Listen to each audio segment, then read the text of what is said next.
In this video, we're going to be going over 5 good reasons on why you should start taking your Social Security benefits at the age of 62, as opposed to waiting to your full retirement age at the age of 67, or waiting even longer until the age of 70 to start receiving your benefits.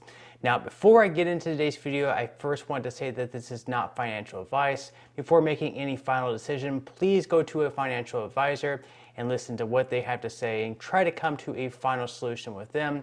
Also, before I get into the first good reason for today, if you would like to go ahead and grab up to 12 free stocks from my partner in Webull, I will go ahead and leave a link in a pinned comment below where you can receive just that. Okay, so jumping into the first reason on why you may want to consider taking Social Security benefits early at the age of 62 is if you think that Social Security won't be around that much longer, that they may just stop paying out benefits. Now, if you've listened to the news cycle over the past few years, we've heard numerous reports about Social Security possibly going insolvent within the next decade. We've heard different dates. We've heard anywhere between 2033 to 2035 where the Social Security Trust Fund could go insolvent.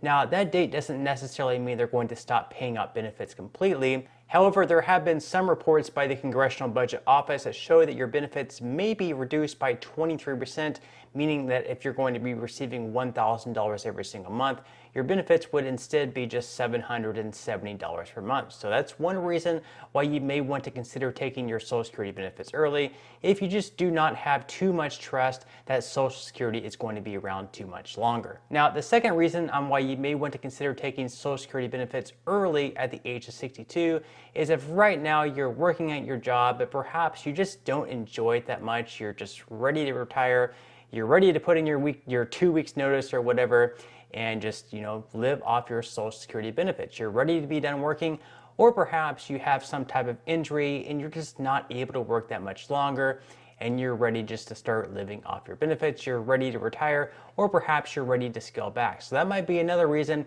you could consider taking your benefits early at the age of 62, especially if you sit down with a financial planner and you see that the amount of benefits that you are going to be receiving at 62 will be more than enough to get by when combined with your other savings and perhaps an IRA. Now, the third reason on why you may want to go ahead and consider taking your Social Security benefits early is right now you have some debt to pay off. So right now you may have some high interest credit card debt or other high interest debt that you have to pay off.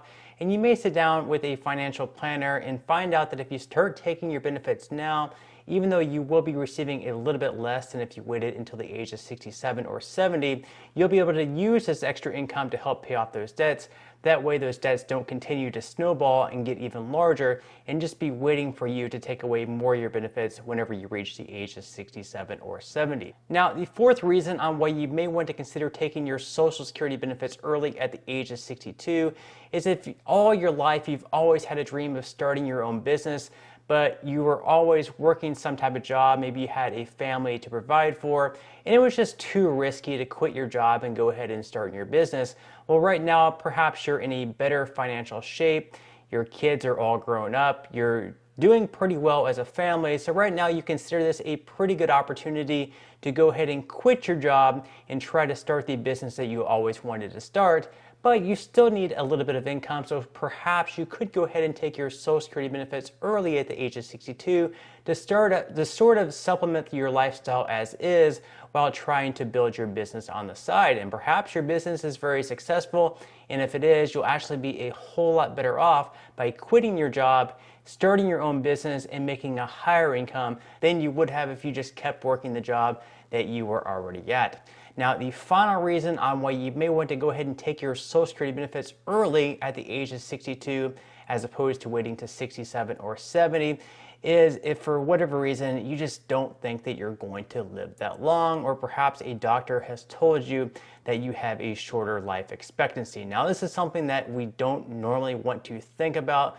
We don't really want to think about our own demise, but if it is something that you have considered or you have sat down with a doctor and you both have considered that maybe you're just not going to live that long, then it might be better to go ahead and take your benefits early at the age of 62 as opposed to waiting to the age of 67 or 70 where you may actually receive fewer benefits by waiting for that long. Now, I'm just going to real quickly run through a hypothetical scenario of that last example of your life expectancy, because I think this is super important also to consider whenever deciding between the ages of 62, 67, or 70, and whenever to start collecting your Social Security retirement. So in this example, we're going to be using $1,800. So the $1,800 is the amount that you would be receiving if you waited until your full retirement age of 67 to start receiving your benefits. So instead of waiting till 67 to receive $1,800 every single month,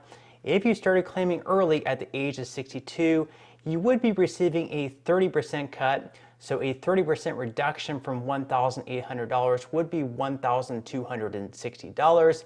So it would be a good bit less. However, if you did start taking them at 62 as opposed to 67, you would have a 5-year head start. So you would be receiving those $1,260 payments every single month for 5 years. So that would give you a head start of $75,600. So in order to break even, if you waited until the age of 67 as opposed to 62, it would take you around 11 years and 8 months to break even. So at that point, you would be around the age of 78 years old and 8 months. So if you don't think that you're going to live as long as 78 years and 8 months, it might be better to go ahead and take them at the age of 62. Now again, this is something that we don't normally want to think about. We always want to live forever, or in a lot of cases we do, but if for whatever reason, again, you just don't feel like you're going to live that long, it might be better to go ahead and take them at the age of 62. Now, in another example, let's say that we wait until 70. Again, we're going to be using that $1,800 figure if we waited until the age of 67. However, if we wait until the age of 70, we're going to be receiving even more money. So in this case, whenever we're comparing the age of 62 versus 70, it would be 8 years of receiving $1,260. So if we multiply $1,260 over the span of 8 years, receiving that amount every single month, that comes up to $120,960. So that's quite a head start. Now, if you do wait all the way until the age of 70, you will be receiving around $1,000 more. So it will take around 10 to 11 years to break even. Now that's right around the life expectancy right now for people in the United States. So that is a borderline point. If you think that you're going to live older than the age of 83, it might be better to wait until the age of 70. However, if you believe that you're not going to live that long, then again, you might want to go ahead and take those benefits early at the age of 62. But on that note, I'm going to go ahead and wrap up this video. That was the list of 5 things, 5 reasons why you should go ahead and take your benefits early at the age of 62. Now again, please don't listen to this advice in this video and take it as financial advice. This is for educational purposes only. Whenever making your final decision, please sit down with some type of financial or retirement advisor and make the final decision from there. So thank you guys for watching this video all the way through. If you're still here with me, hit that like button if you enjoy the content in today's video. Subscribe to my channel if you have not already, and I will see you in the next video.